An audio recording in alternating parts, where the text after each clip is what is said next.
আমাদের বাংলাদেশে প্রতিটা ঘরে ঘরে পেঁয়াজের প্রয়োজন। এই পেঁয়াজটা কিভাবে চাষ করা হয় আপনারা হয়তো অনেকেই জানেন না, তাই আমি এই পেঁয়াজটা কিভাবে চাষ করে সেটাই আপনাদের আজকে দেখাবো।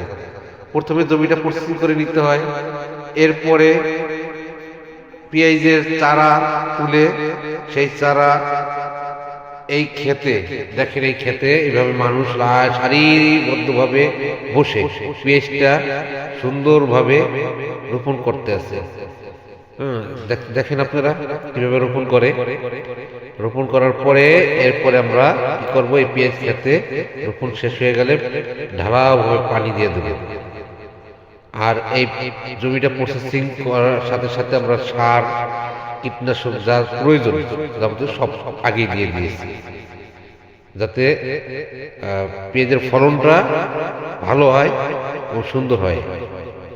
ধন্যবাদ সবাইকে এই ভিডিওটা দেখার জন্য।